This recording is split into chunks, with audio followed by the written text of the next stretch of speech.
Good evening, everyone. Good evening. Thank you so much for coming on this evening. Good evening. I see Lydia. I see Miss Watson. I see some returners. I see Brigida, a new face. Thank you so much, friend, for joining us tonight for our last episode in the series Suffer Well, Surrendering to Rest in a Transition Season. Since we do have some new faces that are on this evening, I'm going to introduce myself and then I'm going to introduce the background of the title Suffer Well series. So, my name is Miata Harris, artistically known as Mia Soul. I am a poet, author, educator, and most recently, a creative wellness practitioner. Okay, so I have been working on this project since the end of September, early October of 2024. And while I was working on the project, the title Suffer Well was dropped in my spirit. And I had to sit with God and ask him, what do you mean by suffer well? And what was shared with me in my spirit is that when we are going through hardships, when we're going through a hard season, those trying seasons, it is extremely difficult. We feel like we're alone. We feel like nobody understands what we may be going through. But suffering well means that you're not alone, and that if you would just hang in there a little while longer, God may be teaching you something, or your spirit may be teaching you something, or taking you into a new or better situation than what you may currently be in. Okay. And then also when we are surrendering to rest, meaning that we don't need to have the whole situation figured out, but if we can just allow our minds and our spirits to just rest during that situation and be still and be at peace, then there's beauty, there's power, there's something on the other side of that situation that you may be in. Okay, because ultimately we're talking about navigating life transitions. We all have been through a transition, and not all transitions are horrible or challenging. I just want you all to know that, but majority of them are. When you are experiencing transitions, especially when it's unexpected, it we carry a lot of heaviness because we're not sure what direction to go in. If we're going left or we're going right, we're just not sure. We're feeling a lot of uneasiness in those transition moments, or if you're in a season of waiting. So thank you all for coming on for our last episode. And it's a special episode, and I'm so glad that you're on. I want to acknowledge those that have just jumped on. Good evening, friend Karima. Good evening, Javette. Hey, girl. Hey, thank you so much for being here. I'm so glad you're on right now. This is my former coworker, one of the best teachers in Prince George's County Public Schools. So I'm so glad and honored that you are here today. And for all of the ladies, Miss Karima, Miss Brigida, Lydia, and Miss Watson for returning. I'm so honored you're here. Okay, and before I introduce our wonderful speaker for tonight, Miss Gwendolyn Althea, I wanted to share something with us to help open us up, to allow us to know what exactly we're going to be talking about, because our topic for tonight, we're talking about rest. After all, we are surrendering to rest, so rest, Black girl, rest. Living a well-rested life. This deck card, can everybody see this? This deck card I'm getting ready to read, it says, rest is not a privilege. Rest is a human right. I don't have to earn rest. It is our divine right to rest. Rest is our birthright. Our bodies are divine, and from this power, we can craft spaces of rest. Thank your body for all it has done to survive and thrive in a capitalist system. You do not have to earn rest. Rest belongs to you, and it's not an afterthought or a luxury you grant yourself after you have burned out from constant labor. Close your eyes, rest now, rest. I got, over the summer, I purchased this rest deck. It's the Nap Ministries rest deck, and it includes 50 practices to resist grind culture by Trisha Hershey. I attended an event this summer by a creative wellness practitioner, an event in Maryland, which she talks about an event for Slow Pour. It's a tea blending event. And she opened up her event with a meditation, and she incorporated the rest deck into her event. So I was like, ooh, you're talking to me right now. So I definitely had to go and get a copy of it. But yes, rest is our birthright. So keep that in mind, ladies, as we continue with our theme for this evening, that rest is a human right, and I don't have to earn that rest. All right, so thank you a little bit for my TED Talk, and we're going to jump right in to our interview process. And before we even get into it, one more thing, because for everyone that registered, you already know that this episode is going to be slightly different, and we're going to end it with a mini panel. Okay, so it will be a little bit longer. So just be with us, celebrate with us and learn a thing or two, or we want you to take away something from this episode, okay, when it comes to resting your mind, your spirit, your body, okay? So we're looking forward to it, and we will want you all to participate in the conversation, okay, by putting any questions that you have in the chat. And then when we get to the panel portion, if you have questions, you can come up on the screen to share your question, or you can put it in the chat if you have any questions, because we're going to end with a panel and a Q&A session. Sounds good? Okay. Hey, Miss Gwendolyn, how are you? I'm good. How are you? Pretty good. Thank you so much for coming in, Miss Well-Rested Yogi. So Gwendolyn and I participated in yoga teacher training last January, and we completed our training together in September 2024. So one thing that she talks a lot about on her page is about wellness, but particularly when it's around resting in the Black community. So my first question for you there is, tell us a little bit about you and your journey of becoming an author and a wellness practitioner. Oh, we're going way, way back. I will start with answering a question that was asked of us in one of my trainings by our mutual teacher, Sean, and he asked, where did we learn how to rest? And I had never thought about that question, but immediately the memory and the imagery that came to mind was being in preschool and kindergarten at Holy Temple in Los Angeles. Just a small daycare where they cooked your food every day. It wasn't anything that was shipped in. And so, of course, every day after we played outside, they had nap time. And it was like a whole production looking back.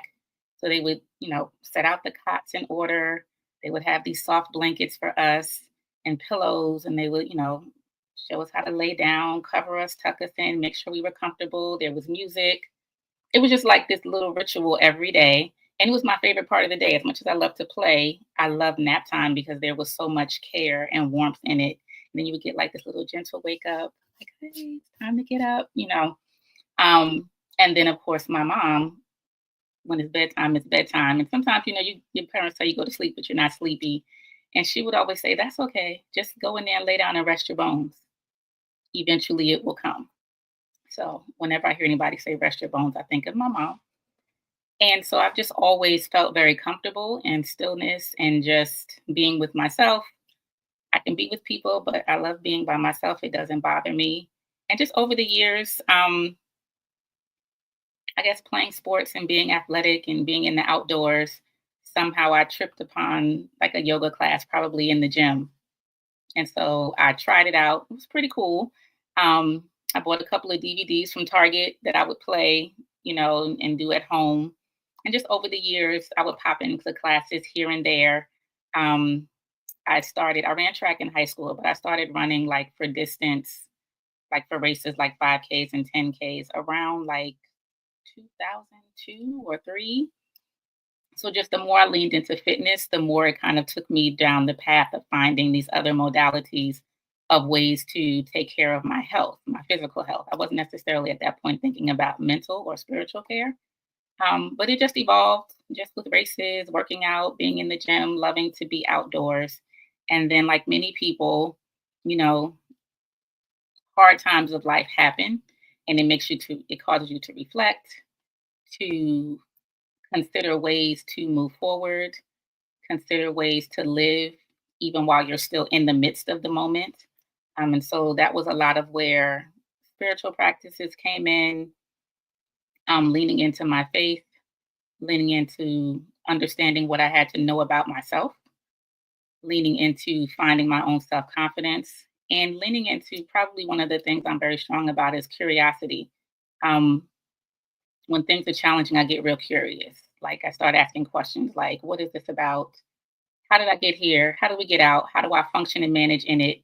Um, just those different questions. And, the answers come when you are ready to listen and be still and listen. The answers do come and you find your way through. And then I don't think I realized I was meditating at the time in my 20s. I kind of thought I was just being quiet because to my mind, meditation was like something I saw on TV, and the people sat in this special pose and they were very flexible and their legs could go under their knees in this very interesting pose and they would say Om. And it was always people that were not Black. They weren't actually of any color. It was just always white people. And so it didn't seem tangible to me, something I could do or anything like that. But as I got older and really like started to investigate and learn what it was, I was like, oh, I've been doing that for a long time. I just wasn't calling it by the name that we know it by. And so it's just a space that I feel probably more comfortable in the meditation space than any other particular space.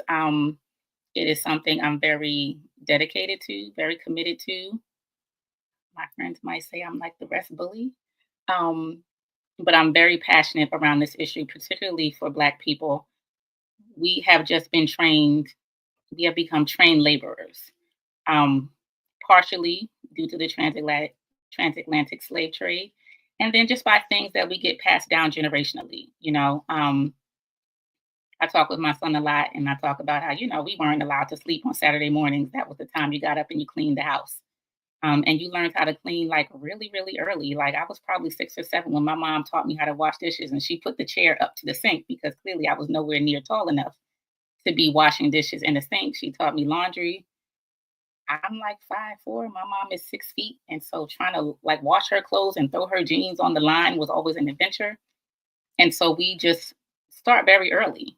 You got to do this. Thankfully, my mother never gave me the twice as hard speech, but I heard it. And so we just get this, we've been getting this constant message to go, to go, to go, go, go. So much that when you don't go, you start to feel antsy. You don't know what to do. You can't sit still. Why am I just sitting still? I need to get up and do something. And for some people, the antsiness is uncomfortable. I tend to think it's your body rebelling against you wanting to get up. So to you, you're taking it like, Auntie, I got to get up. And I'm thinking it's your body struggling. You saying, sit back down. Just practice and sit back down. A minute here, 2 minutes there. And sometimes it's okay to be uncomfortable. If you have discomfort and stillness and silence, it's okay. It's okay. You'll make it through. And eventually, the more that you do it, the more that you practice, which is why we call yoga a practice, meditation a practice, because you practice at it. You keep trying, you stay with it, and the benefits come. And so that's how I got here. Curiosity, ultimately. Yes, thank you so much for sharing. I love how you just took us on a journey from when you was in preschool all the way up to adult age, and how, napping in when you were younger in preschool, you were able to just find that stillness. And for my very first teaching job, I was a Head Start teacher. So napping for the kids, that was my time to just kind of take a nap too and just chill out and relax also. So, and you have to train yourself to fall asleep, you know what I mean? Because oftentimes, even for kids, putting them on that schedule, they weren't used to it. They will be crying, getting off their cot to get up and move around. But as we continue to do that to practice, because it's a new skill, and even when it comes to meditating, right, it's a new skill. And I love how you just shared that it is a practice because it's uncomfortable at first, especially when there's so much distractions going around, whether externally or internally. And I noticed when I try to be still, I don't know about anybody else, but my mind is racing the most. And I'm like, how can I turn my thoughts off to be still in this moment? But the more that you practice it, the more you can do it. You know, even outside, and one time I tried it outside at a park. And at first, this is Miata maybe like 10 years ago, I probably wouldn't have been able to do that. I would have just like got up in like 5 minutes, you know, because of the dogs barking, the car, like so much was going on at the park. But it's like Miata now, I'm like, okay, I can do that. And for a practice, we're not saying to sit down for an hour when you're meditating. You can start as small as 5 minutes, and then gradually it's up to you on how long you would like your meditation practice to be. And I loved how you shared that your journey started with physical fitness, but then later on, when you were on your journey, it turned into mental and spiritual health journey. So I want to ask a question, our next question, and if you feel compelled to share, were you ever in a transition season? And if so, what was your spirit teaching you on your journey in the past or even recently as you continue to evolve in your trainings to help others to rest in particular? I don't know that I know a time without a transition period. I feel in many ways we're always transitioning.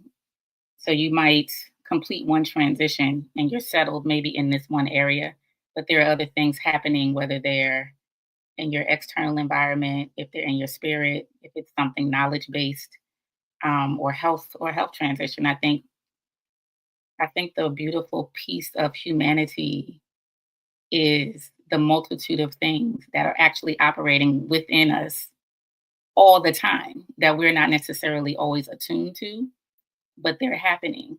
I mean, even when one of the main things about rest and how your body requires it. And so when you go to sleep, you transition into sleep, your body internally comes alive and all the systems start repairing and doing work. You're transitioning, you don't even know it, you don't even feel it. You going to sleep and your body is doing all of these things that it needs to do to help you have a great day the next day and the next day and the next day. And so it's another reason why I encourage people around their sleep habits, because sleep deprivation is a killer. It's a killer. It can kill your body. It definitely impacts your brain, and how you think, or your lack of being able to think and concentrate. But yeah, transition after transition. And the lesson, I guess, really depends on what it is that you need to learn, what it is that you need to know.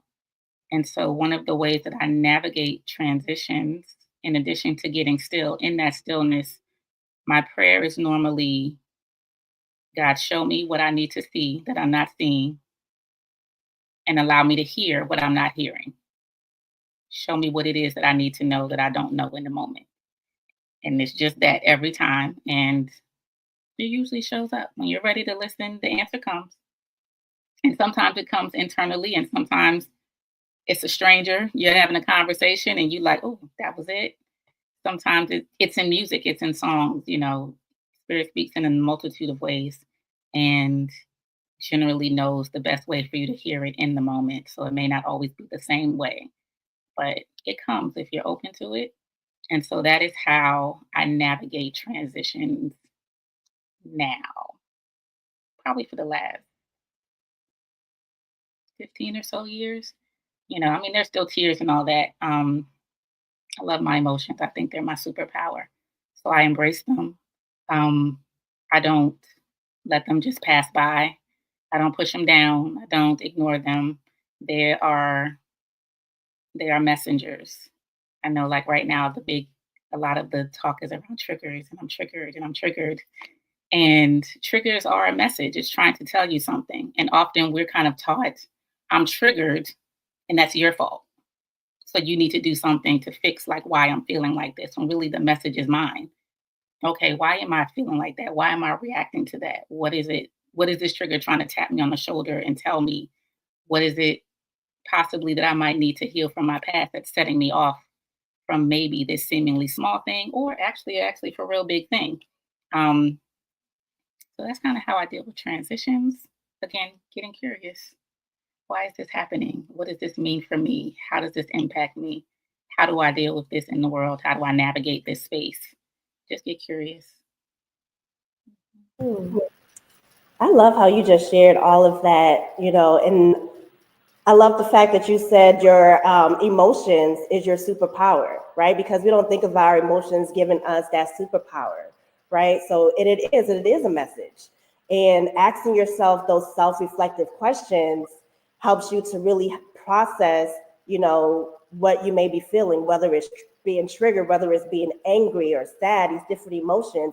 What is it that your body is telling you to do right now? And going back to what you shared earlier, I loved how you said that the answers will come eventually. If we continue to ask the questions to our higher power, our God, the answers will definitely come.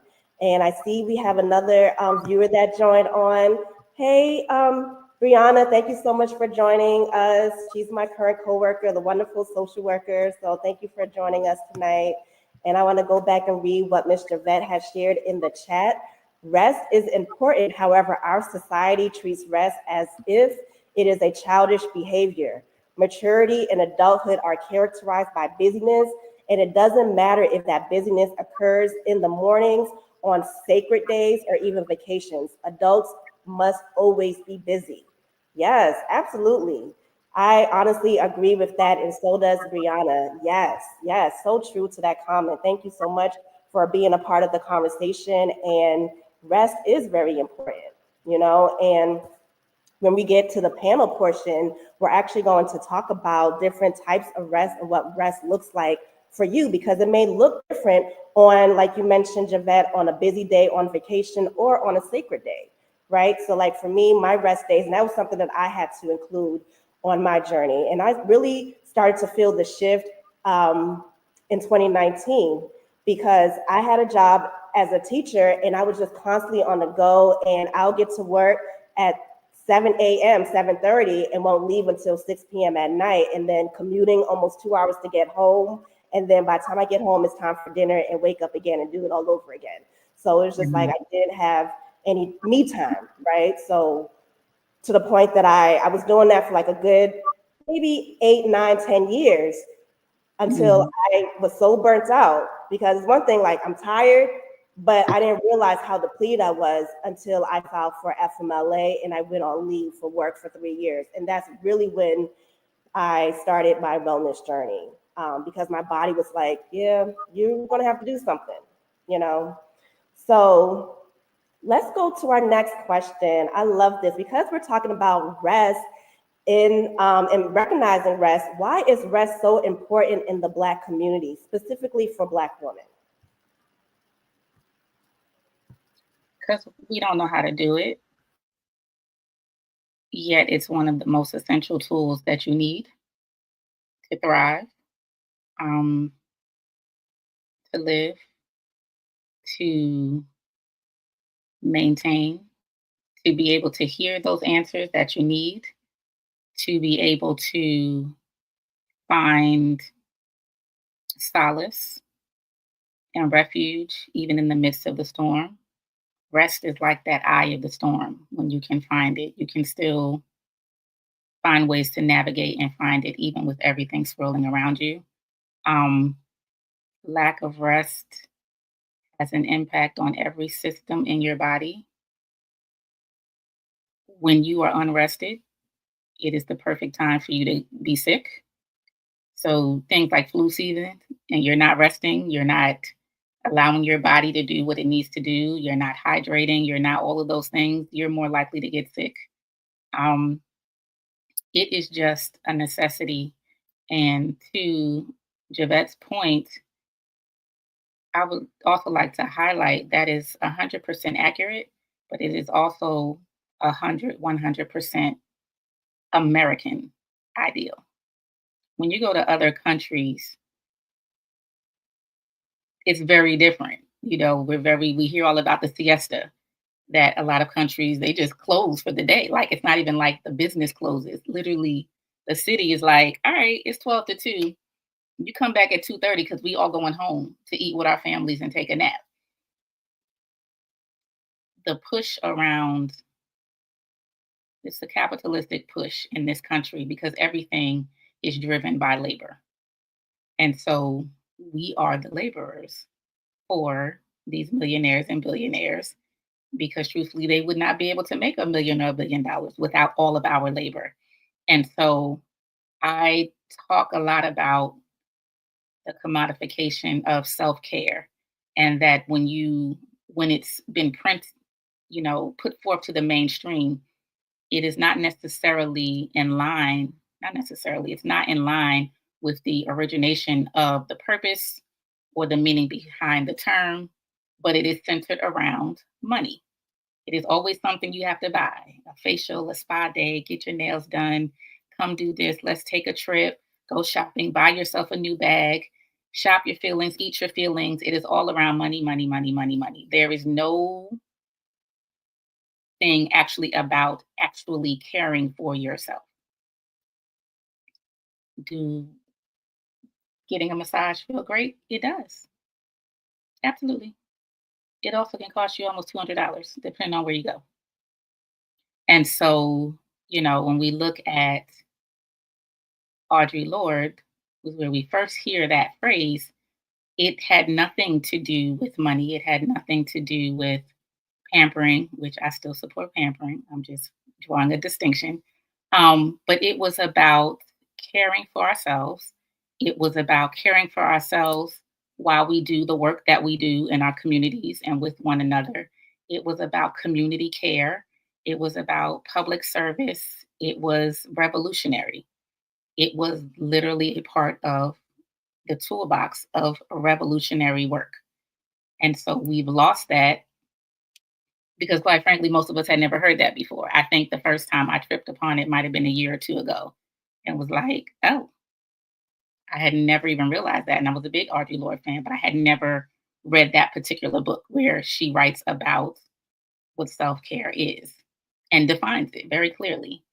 And so, very real, a very capitalistic, very American push to always have you working, working, working. And then if you notice, the systems in the country are set up to keep you having to work. Mhm.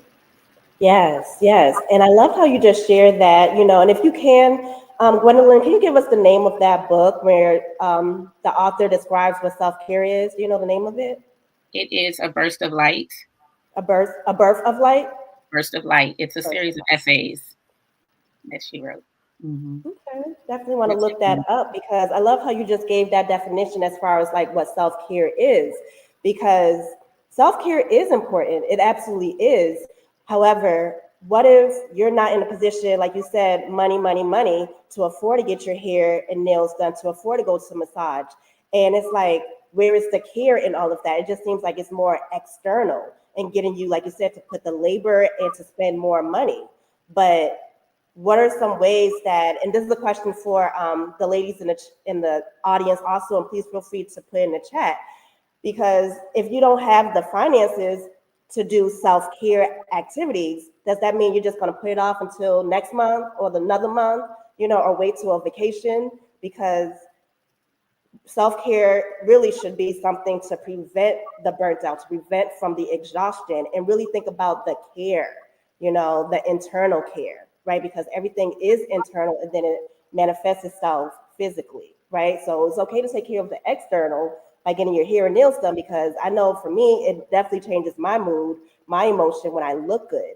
But really, even if you look jacked up, you don't look your best, can you still take care of your self-care? And so you may have talked about a little bit, and I loved how you incorporated the community of self-care.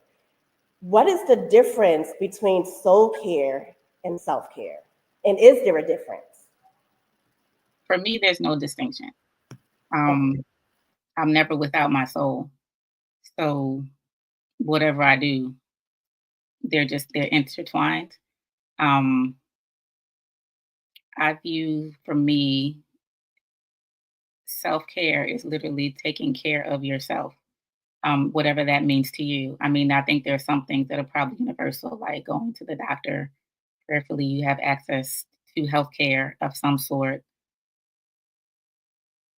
magically, I wish everybody had access to high quality healthcare, not just any old healthcare, but the best that we can do in taking care of ourselves. So, not skipping that dentist appointment if you can help it, not skipping that eye exam if you can help it. Um, and then for women, we got a whole extra list of doctors we need to see that men don't have to see. So, you have the mammogram, you have the gynecologist, they do the pap smear. There are all of these things, there's blood work. There are just this multitude of things that also kind of have a capitalistic spin because, of course, they've elevated the prices on the medicines and all these different things. But you need them. And I would offer, in terms of the financial piece, I think it's a great way to practice community care, right? So I've never braided anybody else's hair, but I taught myself to braid my own hair. If I was brave enough, that could be a barter or a trade. Like, hey, you're not feeling great. You don't have $200 to go down to whatever salon. I can braid your hair, And if you think about historically, whether it's old movies you've seen or stories you've heard from your mom or your aunt, these were things that were happening. Like that Sunday and sitting down and they're doing each other's hair. You didn't have to pay anybody to do that. And it was also a way to come together, build with each other, show one another love. Um, I had friends in college, they knew how to do nails. So you would see a lot of times, I'm open on Sundays. People would come in and she would do people's nails. We had kitchen beauticians in the dorms. There was always a way to kind of make something happen and still get what you needed. Because certainly we ain't had no money in college. Well, I didn't. But thank God I went with all my friends. And so when I didn't have anything, and I mean literally, like I had like 86 cents my first semester at Morgan, 86 cents. They literally, I figured out that you could transplant toothpaste from one tube to another because I had run out of toothpaste. And my friend was like, well, I got toothpaste. And that was how I made it. I had my scholarship and 86 cents. That was it. My mom had no money to send me. I wasn't getting a bunch of care packages. So community becomes important. And I think that definition that Audrey, Ms. Lord, came up with is so perfect, specifically now in this time. And I've been saying for a couple of years to people, I was like, the time coming, we're going to have to go back to the old ways. And I mean old ways like the Dewey Decimal System. You counting on them computers, they ain't going to work. And we the only generation left that know how to do the Dewey Decimal System and know how to find books in the library that can navigate both ends of the spectrum, but to draw close to the people close to you and build a network. Like, I can't grow nothing. I need a friend that know how to grow a vegetable. I can't do that. Mm-hmm. But I can cook. I'll cook it. If you do that, I can do this. Or I can make this product. I can make this soap. I can do this. I can offer that. Do you have that? And that is a way to navigate when money, you don't have it, or you just don't want to spend it, or you just want to be with your friends. It's a great thing. Everybody come over to your house on Sunday and swap products or have a potluck. There are ways to do it. You just have to get curious and creative. I love that. And girl, no, you didn't say you had 86 cents in college. Okay, but you had to make it though. Okay. You don't ever you had to make it. I can definitely relate. And I just love how you just shared community. And for a few of the episodes in the series, we talked about exploring community and defining what community looks like. And when I first started my journey, because I started my journey in 2014, however, I was just, really just like, oh God, what is happening in my life? So many twists and turns. But then it was in 2019 that I really started to shift my mindset, that I really started to put in the work to see, okay, that I really started to ask myself questions. How can I get to a better place, right? And started putting in the work. So my wellness journey, my transition healing journey really took place for me in 2019. And it was in that time period that I was seeking community because I felt like I was going in a new direction. And I can't teach myself if I'm going in a new direction. I wanted to be a part of community to engage and learn more. So I loved how you said that. And the community that I was seeking, they weren't really the loving community that I felt like I needed because I'm big on connection. So it was no point of just being in a group and you're not really connected with the women that you're in that group with. So then I was like, okay, God, show me a new community. But he didn't show me a community. He had me create my own community by inviting my coworkers, my teacher friends, and we would go out and we would do things together. And that was our definition of our self-care moments, right? So like you said, God will give us answers. I wasn't able to find the community. So he was like, you become the community and you invite other women and y'all go out and do something together. So because somebody may be able to do hair, somebody may be able to cook, somebody may be able to have that resource that you are looking for, right? And exchange, and it shouldn't be like one-sided because it was really something for, all of us. So I'm really glad that you mentioned that about community, right? And it doesn't always have to be about ching ching, money, money, right? So I love that. So ladies, definitely think about defining what self-care is for you. We're not saying don't do self-care, but define what that is specifically for you and what that would look like for you.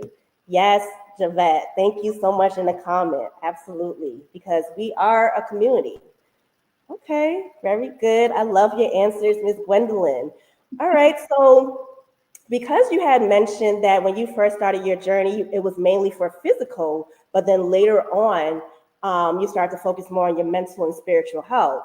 So some of these questions may be repetitive, but worded a little bit differently. But if you can just explain a little bit more, how do you take care of your mental and spiritual health when your emotions are, when you're not feeling the best? Let's just say that. I don't bother with nobody. I'm sorry?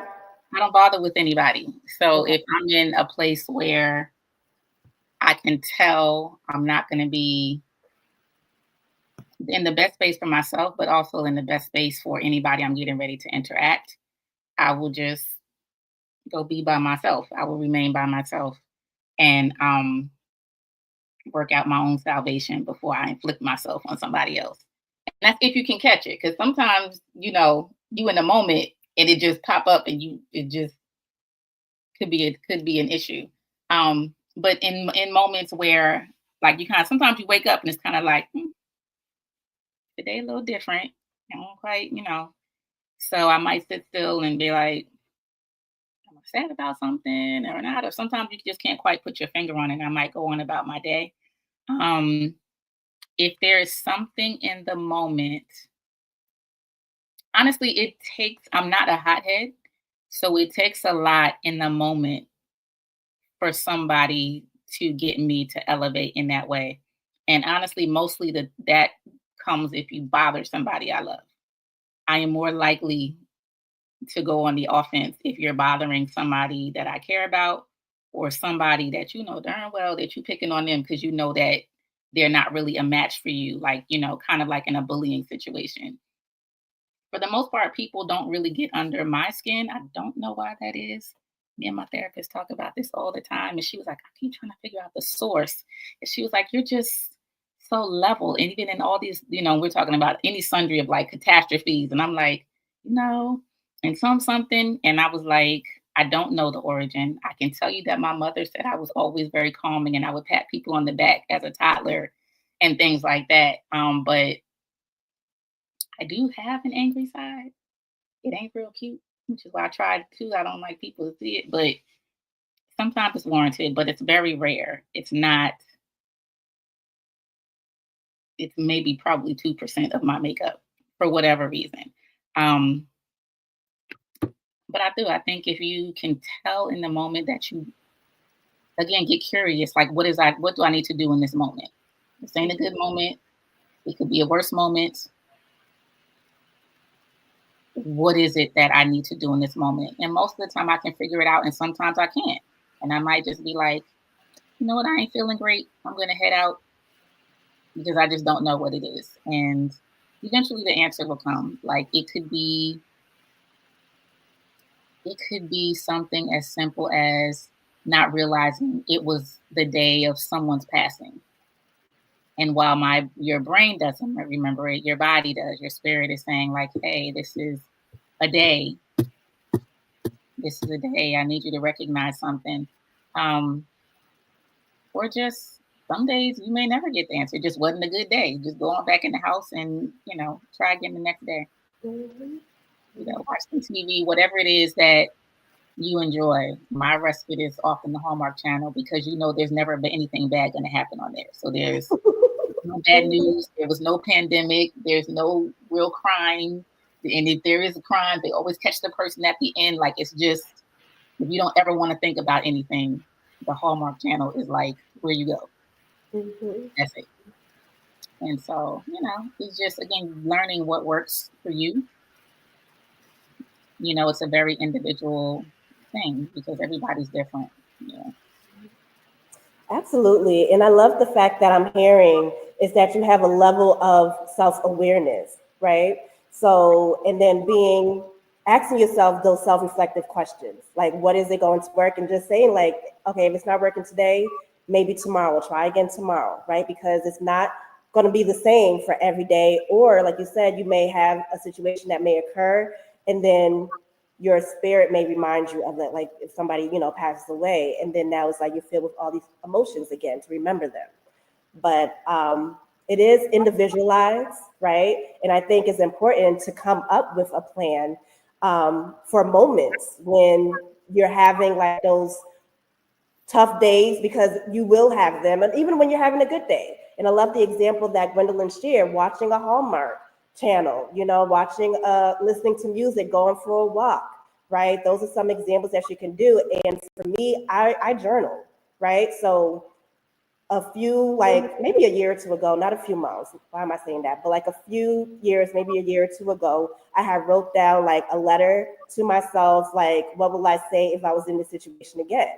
Right? So constantly just reminding myself, okay, we are humans and I can experience rest. Like for those that came on, I shared that card that rest is not a privilege. Rest is a human right. This is your birthright to rest and defining what that looks like.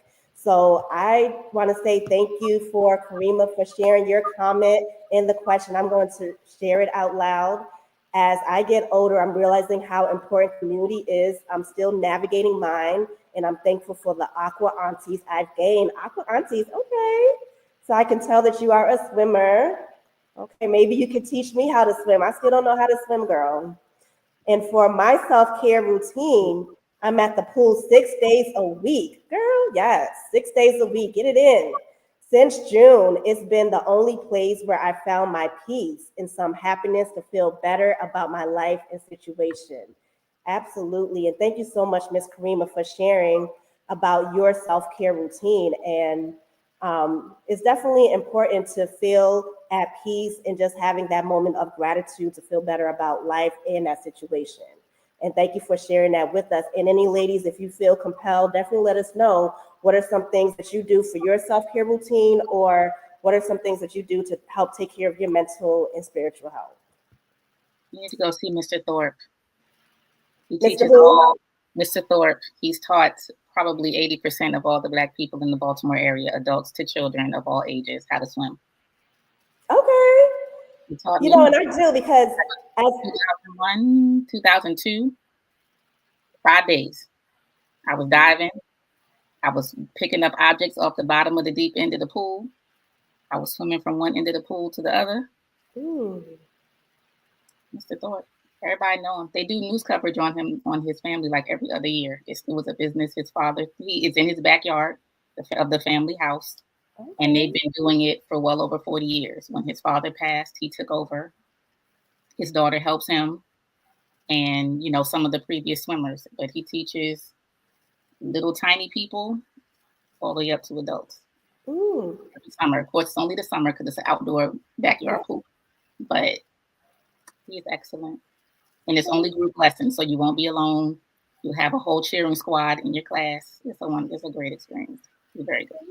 I definitely got to take up that experience because within the last 3 years of my journey, I've really turned into like an outdoorsy person. Like I really love nature and being near water. And like I was never like that in the beginning stages of my journey, but lately I'm just like, I want to be near water. So if I'm going to be near water, I need to learn how to swim at least a little bit beyond just what's that called? The doggy paddle, right? Mm-hmm. So I definitely want to. Okay, how we doing, ladies? Y'all still hanging with us? So if you had just came on, I did share that we have a special night for you all, and I'm glad that you all chose to come tonight because we're ending it with a bang, and we're going to end it with a panel. So we're getting ready to transition into our panel section and get ready to ask us questions and get ready to participate in the Q&A. So I'm going to bring up our panelists, Ladia. Good evening, Ladia. Thank you so much for coming back. How are Good you? evening. Good evening. Doing great. How are you all doing? Pretty good, pretty good. This has been And a wonderful conversation. So I want to thank you both. Really insightful, Gwendolyn. Love it. Thank you. yes, for those that follow me on Instagram or attended episode 4, we talked about praising your way through. And Ladia, my Liberian sis, all the way from Georgia, came and was the guest speaker for episode 4, Praise Your Way Through. And the reason that I wanted Ladia to return for the panelists, for the panel section and be a panelist is because when I was originally planning this, her episode, it was going to be praise and worship and wellness. But then I was like, wellness needs its own episode by itself. So I had to bring her back on because on her social media pages, she definitely incorporates praise and wellness into her as part of her routine. And praising your way through, like I said, I started my journey in 2014, but it wasn't until 2019 that I started to shift my mindset. And praising your way through, praise and worship really helped me to just shift my mindset and just develop a heart of gratitude and celebrate, right? Because it's crazy because when people are calling me, I'm like, I end up like helping them in their situation, but I'm the one having a bad day. But why am I helping you out in your situation? Because why? Because I'm going to celebrate regardless of what I am going through. And I thank God I don't look like what I've been through. Ladia does not look like what she's been through. Gwendolyn does not look like what she's been through, you know? So we have all worn a smile, but we oftentimes people wear a mask when they are smiling. But it's like when I see Ladia on social media, I can truly know that she's speaking from experience, right? So thank you so much for coming back to share your story when it comes to your wellness journey. Thank you for having me. All right. So before we jump in, this is midsection. So many of you know that I had transitioned out of the classroom, but I feel like the educator will always be in me. So oftentimes in the classroom, and Ms. Javette, if you're still on, you understand we have, especially when it comes to reading and writing, we talk about the beginning, middle, and the end. So this is our middle section of our session, okay? So we're gonna talk about my body is my teacher. Can y'all see this part? My body is my teacher. You don't need permission from anyone to rest and listen to your body. Let your body be your teacher. Your body knows the way. Your body holds messages of liberation that it can only offer to you while you are in a rested state. One of the deepest lessons as you deprogram from the false teachings of grind culture will be learning to activate your inherent power as a human being. Your brainwashing regarding rest is ultimately tied to your self-worth. You deserve rest. Go ahead and put that in the chat or say it quietly to yourself. I deserve rest. Okay. So, Gwendolyn, you're going to start us off with this first question. And then follow with Ladia, you're going to answer the same question. What does rest look like for you? Not any one thing. It depends on the need in the moment. The modality might be meditation. The modality often is sleep. The modality could be, nature. It could be prayer. It really just depends on like what's happening in that particular situation and what the situation calls for and what my spirit is telling me that I need and what my body is telling me that I need. I often, when I'm leading my deep stretch and sound bath class, I continually remind the students to listen to your body. Your body tells the truth. So, sometimes because we are also the queens of do too much, and your body is saying, don't stretch past that point. Don't do that again because we're going to pop. And, but we want to do it. And that's how you injure yourself, is going beyond the limit that your body is basically you. You're telling yourself the answer and ignoring yourself at the same time. And it leads to injury. And so it can look like a multitude of things. But sometimes it's just listening to my body. And that means lay down an extra 20 minutes. Or you've been laying down too long, get up, because now your body's going to stiffen because you can't over correct versus, trying to find that balance in the middle. So it's just so many things. It can be prayer. It can be laughter. It's calling one of my good girlfriends that, you just going to be in a riotous laugh for 2 hours on the phone and don't even know where the time went. Sometimes it's just a hug from my son, or recognizing that he needed a hug, even though he's 23 and he a man and he whatever. But, it's just anything. It could be, even just hearing some good news of a friend can lift your spirit, like, because you love them and you're happy about their success. So I don't know that there's any one answer. It's going to be many things for many people, and, just recognizing how you need to respond in that moment. Yeah, that's so good. For me, I completely agree that it can be many things, but because I am very much one that is busy a lot, I'm always trying to do a lot. I came out of the classroom as well. And also just finding myself in a place where, we call it service. We can think of it as being productive. We're busy. We have a lot of really good words to describe why we remain on the go. And if we don't do that self-searching, or if we're not aware, we're going to work ourselves to death. Literally, it is what will happen, as I've experienced a lot of my own physical breakdown because of my inability to rest.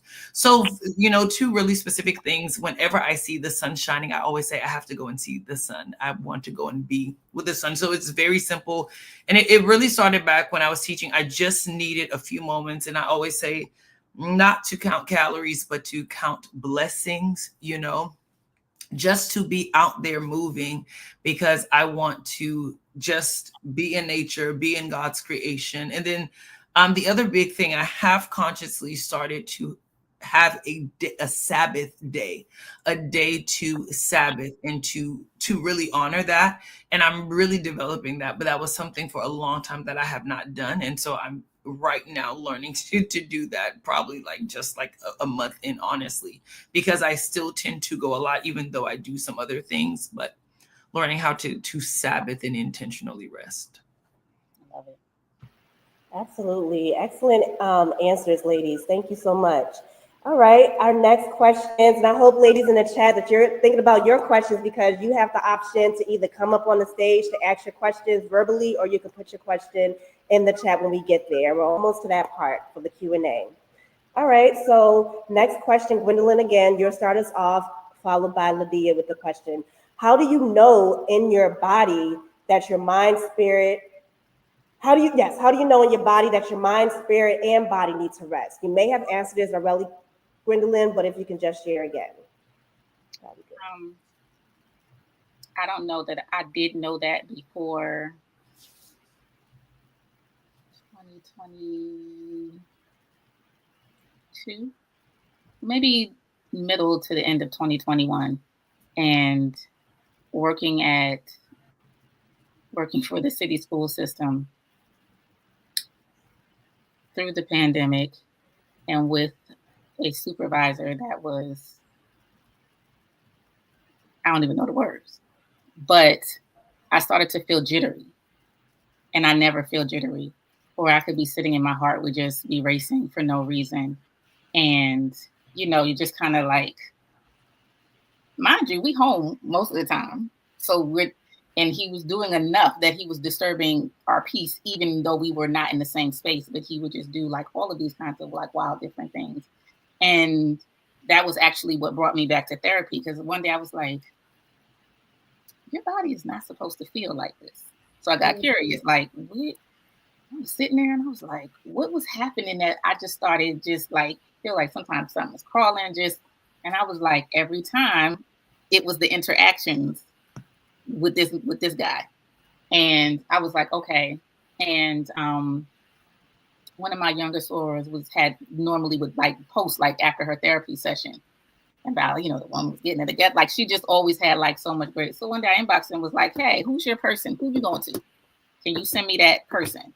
And we've been rocking for like 4 years now. Like, but it was that like recognizing like, it's not right. I don't know what it is, but I know that it's not right. This is not supposed to be what it is. So now I can recognize it. But yeah, it was in this, like I had entered a space where I couldn't access my emotions, which was very foreign to me, because I can pull any, like I said, I wield them and it was just like, if something was emotional, I would get like right to the verge and then everything would just shut down. So it was like trying to reach this part of myself that was so much a part of me and it being like just out of reach. And that went on for like probably over a year. And it took a long time. I don't even remember, but the first time I cried, it was like, and I felt such a relief, like, oh, there I am. But that was like the first time where I was like, my body is literally telling me something and I don't know what it is. I need to figure it out. So it does. It'll send you a physical signal. You might not know what it is right away, but over time, you might come to recognize, oh, help me. You're saying. Yeah, I can completely agree. The first time I had a panic attack, I found myself in an ER, and it was the second ER of the day. And so then after they do all the tests and they find that there's nothing wrong with you, that you're not on the verge of death like you truly believe, then the doctor's like, he tells my mom, I think she's having a panic attack. Now, those are or when I've had them, because I did experience one in the pandemic that sent me to the ER again. They're like very it's very quiet. I'm not actually panicking, but inwardly I'm very much aware, this sense of just feeling not good. And for me, honestly, it has had to be a learning experience, because there's been blood pressure and blood pressure pills, and then of course I've shared my journey dealing with fibroids, right? So all of these things do not stem just from a place that is physical. That has also been something, because I did a lot of changing physically. I did enter therapy and different things like that, but even approaching it and looking to heal and be healthy, it was still done with a level of anxiety and like pressure. And I have to, do it this way and get this result. And so I think knowing, it's one thing to know, it's another thing to honor the knowing. And so that's the biggest thing. When I am feeling the tightness in my stomach, when I am feeling, I'll sometimes, I think I can identify with like feeling jittery, where it's like, okay, did you take or like sensing the blood pressure rising? I think like there are physical signs that the spirit, soul, body need to rest. The question becomes, do I honor it? Do we honor that, what the body is telling us? So all of those signs are there for me as well, be it in the breathing, be it in the heart racing, be it in a headache. That's another really big one, just like kind of like this dull kind of like headache. And it's like, so the body is speaking. There are a lot of good books, from the body. When the body says no, the body keeps the score, different things like that really help us understand that your physical body was designed by God to also communicate with you that there's a need for you to rest. Absolutely. Thank you both for sharing your the ways that your body communicates with you when it's time to rest, right? Because I had a health scare also back in 2019 and from a panic attack, right, in my classroom. And from there, I was like, okay, what are some changes that I need to incorporate into my body? And that leads us into our next question.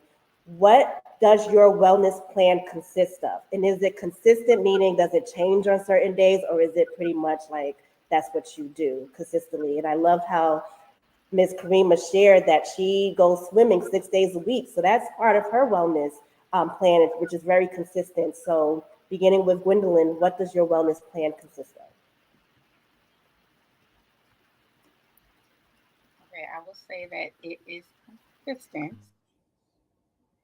And consistent for me doesn't necessarily mean that, it doesn't mean that it's the same thing like every day for a month or anything like that. But I'm consistent in doing something. And sometimes it can be repetitive. And sometimes it's, okay, today you need this versus what I needed yesterday. And when I work with people on breast plans, if they want to do an actual plan, the first thing we talk about is extending yourself grace. It's not punitive. So if you draw up this plan and then on Thursday you don't journal for an hour, okay, you didn't journal for an hour. It's all right. Like it's, the point is to care for yourself, not stress yourself out or judge yourself. But considering things like the time of day that you're at your best, the time of day when you kind of start just taking note. You don't really have to start with anything like necessarily productive of something to do, but maybe just starting to notice your body. When are you normally tired? When do you normally naturally wake up? Like, what's the natural rhythm of your body? And learning to kind of move with that in some way, like starting small, but something that's manageable. Like I said, it's no point of doing it if you're going to stress yourself out trying to rest. It doesn't work. So it can be, I do try to do things at night just to try to prepare for a good sleep. But other than that, it's around eating well, as well as I can, and working to get even more well with the eating. Fortunately, I do like to cook and I do like healthy foods, but I also like donuts. So a donut every now and again, but not sitting down and eating a dozen donuts. So just things that are good to your body and good to your spirit, but noticing like what is your natural rhythm? Because honestly, a lot of times what we're doing is fighting our natural rhythm. Our work hours don't align with this. They don't align with when kids get out of school. Job work goes till 5. Kids get out of school at 2:30. You need this. It's all of those things. Again, in here in this land that we're in, everything is designed against your natural nature intentionally. So just trying to like rediscover or tune into what your body already knows. It's just waiting for you to learn how to know yourself, like become aware of what you already know. It's already in there. It's just recognizing and honoring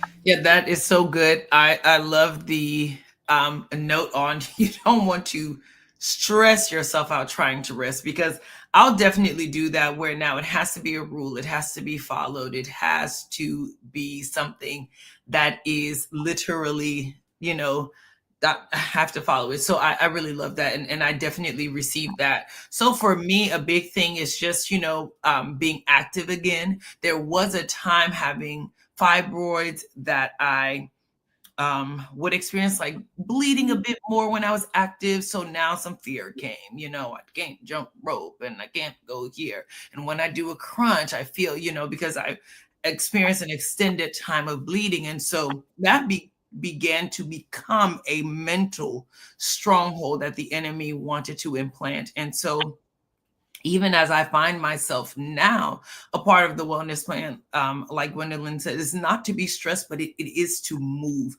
It is to rise up against like really everything that wants to keep me bound in a way. So one thing that has been really great is we've been doing races. And this Sunday, I will be running my first full marathon. Pray for me, because this is my husband doing, because I'm like, why do you believe in me so much? We've done, though, for the past 2 years, my sister, myself, my husband this year with us, we've done like the Peachtree Road Race, which is huge in Georgia and around the world. And then we've done the 10 miler. And when we first did it, we were like, no way we can run 10 miles. And then we did the half marathon for 2 years in a row. And when I first did the half marathon, I was on my period. And then I was like, wow, it was such a breakthrough to be on like the first few days. And those are the heavy days, and to be able to run. And so it has not been about like running real fast, being real anything. It's just about being able to move. And so again, finding a lot of community at the gym. We have a great cycle class, a great cycle teacher, and we go and we have a good time, and she plays great music. And so these are a part of the wellness plan. And then if you know me, I juice. I juice a whole bunch, and I make smoothies. And it's something even now, it's going to take time. It's going to take commitment to be consistent. Put on a sermon, put on music, do it for yourself. Do it because you're worth the time, the effort, the energy, the expense, even if you think these things are, costly. So yeah, these are some of the things about my wellness plan. So yes, thank you, Karima. I see the comment. I am going to have fun with the race. They have people all around and people cheering, and that's what it's going to be about, putting one foot in front of the other and doing something that I've truly have believed is impossible. So I'm excited to shatter that line. Sunday. Yeah. Yes, that is so amazing. And yes, and I love how you both shared that rest doesn't have to be written in stone, right? You can change it as you continue to grow and evolve and heal. It doesn't have to remain the same. It could change from one week to the next, but it's about just showing up for yourself, right? Love yourself. And that's my best self-love for me now as I get older and reaching into a new decade. I'll be 40 next month. So it's about just thinking about like what my wellness plan will be, as I get older and moving, because I'm sitting down at my current job all day. So it's like before I was really active, moving all the time at my job, and now I'm less mobile. So it's about movement, mobility, and being consistent, whatever it is that you're doing for your wellness. So I will like to ask the ladies that's with us, do you have any questions for Gwendolyn or Lydia? Please feel free to put in the chat, or don't be shy, come to the stage if you feel led.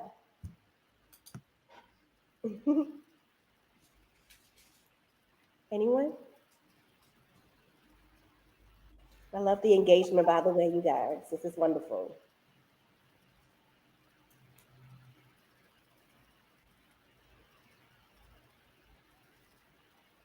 Okay.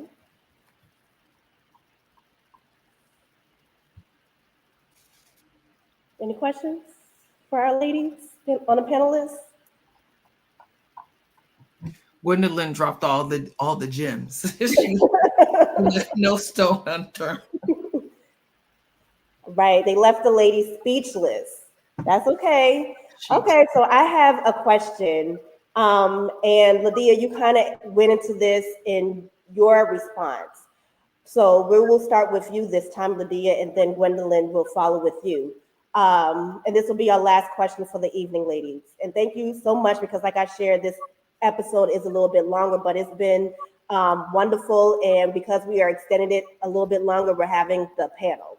So for our last question for the evening, when I was going through hardships at work and just constantly being on the go, I confided in a coworker at the time, and she was like, girl, you need to rest, right? But Gwendolyn, you had also shared, we're used to going that even if we rest, if we don't know how to, we have to teach ourselves how to rest. And there's different types of rest, okay? So just like how we just ended it with the question as far as wellness plan, and it doesn't necessarily have to be the same, that goes the same for your rest. So what types of rest benefit you the most? So there's different types of rest. It's physical rest. There's 7 different types: mental rest, social, spiritual, creative, sensory, and emotional. We may not need all 7 in one day, or you may need it. It's just like Gwendolyn said, your rest is individualized and it may be different.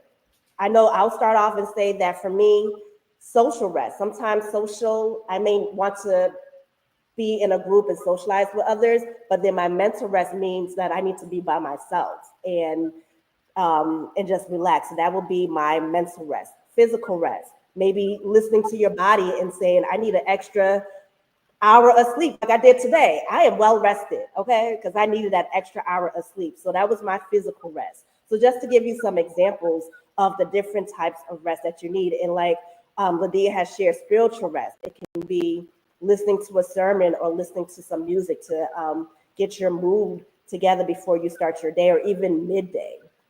All right. Does that make sense, Lydia and Gwendolyn, with the Yes. question? Okay. Yeah. Go ahead.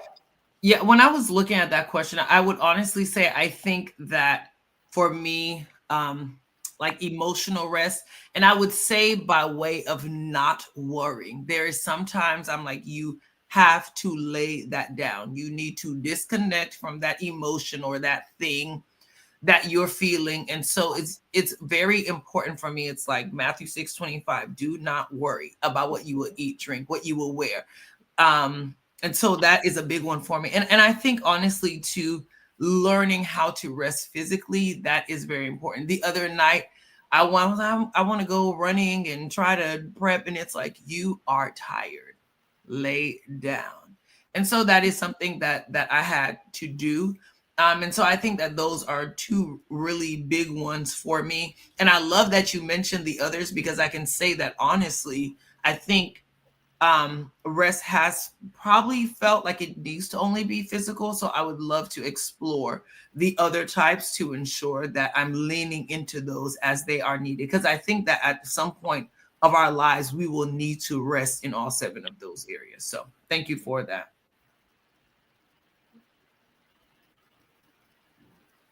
Yeah, when I read the question, and I've seen lists of all the different types of rest, and I've never really been able to fully connect with the list. And I think it's because of my personality tendency to reject like boxes of things.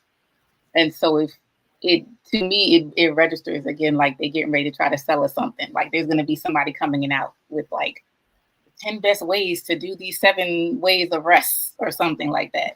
Um, but as I contemplated on it, where I personally landed was I don't know. I think That's I good.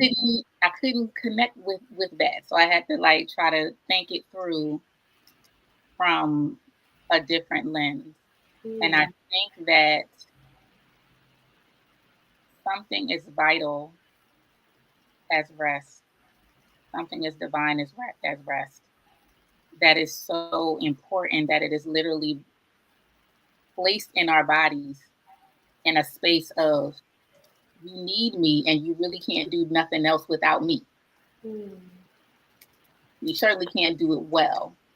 And that it was good enough for the creator of this world to do himself or herself, however you view God, you know, who are we to deny ourselves that godly portion of ourselves that was gifted to us? And so it's almost like in the same way that we can't contain God and we can't fully define God and all of the power and all of these things. And I think I feel the same way. That's where I landed. Like, I think I feel the same way about rest. And so the constant need of like American, and I don't mean us Americans, like the culture again, to try to squeeze it and profit from it or to make it be what they want it to be, it's kind of impossible. And so I would say like a multitude, that's a good list. Those things are probably very real. And there are probably like 1,000 other things that we just aren't aware of yet that are restful. I think it can't be contained in those small definitions. I think there are ways about rest that even scientists who study probably have not stumbled upon. But it is this thing that, again, you can't do without it. You know, when on the 7th day, God rested. mhm, And if God needed rest and was like, I'm going to go on over here and sit down, well, I'm going to go over here and sit down. mhm, mhm, So I think all of them have their benefits. I think it's in line with on any given Sunday, Monday, or Tuesday. Mhm. It could be something different, what you need. You adjust to your needs instead of trying to make your need adjust to your fear Yeah, I love that. and your discomfort and the pressure to be busy, the pressure to keep going, the pressure to just labor and labor and labor and labor. Um, I'm excited about this space of the last few years of the rise of rest, specifically in our community. I'm very thankful for Trisha Hersey. I stumbled upon her because I like to sleep so much. I actually was looking on the IG to see if anybody had taken the IG name Nap Ministry. That was how I found her. Because I was like, you know what? I'm gonna start a whole account just about napping. Let me see. And there she was. And I was like, okay, I don't even need to do nothing. Mhm. I think we got it handled. I'm thankful for Octavia Rahim. I'm thankful for all of the awareness that is coming about from it. So really, however you do it, whether it's being with your friends, being with your loved ones, going to sleep, taking a nap, a solo trip, a camping in nature, whatever it is, embrace it. Embrace it because you need it. You need it. You need it. And if you're having trouble sleeping, go see somebody. Try to avoid their meds if you can, because you just never know people in their medicine. But you need it. You need it. That's it. You need it. And so if you're having trouble with it, stay curious. Don't back away. You feel a little discomfort sitting for 20 minutes. Don't back away. Just inquire. Like, why do I feel like this? What's the root of this particular trigger? Mhm. Mhm. Absolutely, Gwendolyn. Yes, yes. And I just love the fact that you said that you had to look at this question from a different lens, but then also you said that it can change any day, Sunday, Monday, Tuesday, Wednesday, Thursday, Friday, any day it can change, and just, asking yourself what exactly is rest. And they all have their benefits to it when it comes to rest. And I see in the chat, and thank you, Karima, for putting your question, comments around rest, and Ladia for responding to her questions in the chat. So absolutely. And Gwendolyn, you actually answered two questions in one just now, which was our ending question. Give like an inspirational thought or message for anyone when it comes to rest or in a transition season. So thank you so much for answering. Two questions in one. So as we get ready to wrap it, I want us to go over our ending. So as Gwendolyn had shared, Trisha Hershey in the whole NAP ministry, because she was going to start it, and we're going to share how we can continue to connect with others. And as you know, for our returners, at the end of each episode, I will share with you some resources that you can have in your toolkit when it comes to rest and wellness. So thank you for the resources that you have also shared, Gwendolyn, when it comes to rest. I know you mentioned a book earlier, so if you can just email that name of the book, so when I create my resource, I can, add that to the ladies that registered tonight. So for our ending, our closing, I'm going to share this rest deck. Yes. I was going to ask that there was a short poem in Octavia Rahim's book that I would like to Yes, share. absolutely. Go ahead, and that'll be our closing. But the book is Rest is Sacred. Octavia Rahim is in Atlanta. She's brilliant. If you have some trouble resting, do one of her meditations. You'll be knocked out. I do. Maybe it's just me because I fall asleep in all the meditations, but that's another thing. But this is from her book, Rest is Sacred, Reclaiming Our Brilliance Through the Practice of Stillness. And she writes, resisting rest is resisting the divine. It is resisting unconditional love. It is resisting the sacred. It is resisting amazing grace. It is resisting refuge. What part of you wants to resist all of that? Lovingly ask yourself why. I love that. And what is the title of that book again, please? Rest is sacred. Rest is sacred. Yes, yes. I love that. I'm going to meditate with her today. And I believe, Karima, you attended one of her meditation sessions. It was like right before or right after the interview, because I know that was a heavy time for a lot of people when we found out that guy was elected again. So she definitely offered, that meditation session right around that time. So yes, yes.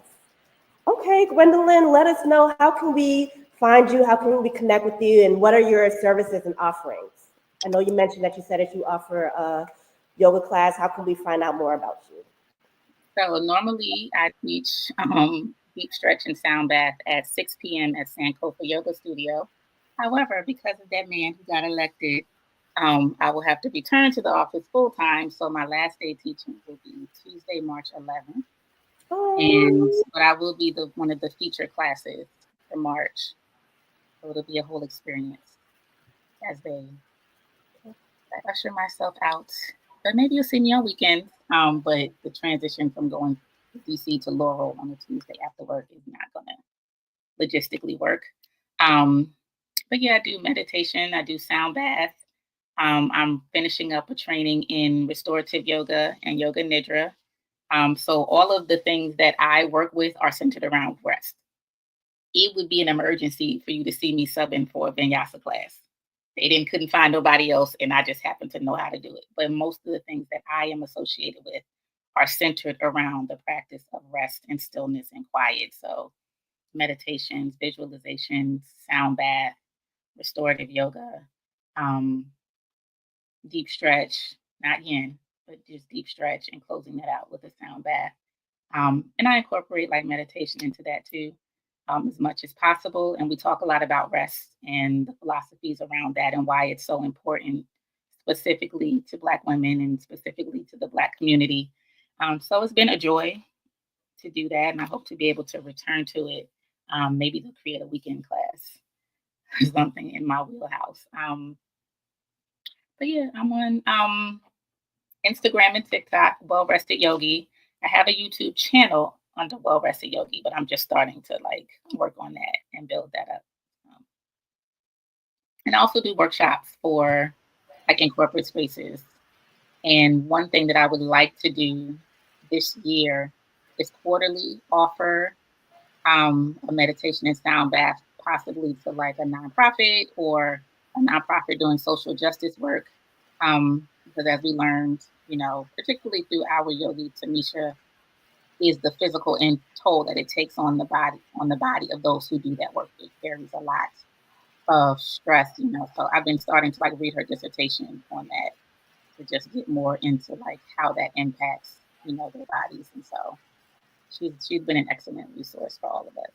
yes, she has. Yes. The founder of Sankofa Yoga and Wellness Studio. So definitely come out to Gwendolyn's class if you're able to, if you're in the Laurel, DC area in Maryland. So come on out to one of her offerings. And like she said, she'll be doing more things. So if you're out of state, like Miss Karima, Miss Lydia, you can definitely connect with her on social media and she'll offer, other services as well. So Lydia, let us know, how can we connect with you as well? So Instagram is where you can find me. I am Lydia, and then I do have a YouTube channel, and I just have felt led to work in the space of a women's Bible study. We've been studying the book of Esther, and by God's grace, I'll be kicking off the Proverbs woman, not just 31, but the Proverbs woman.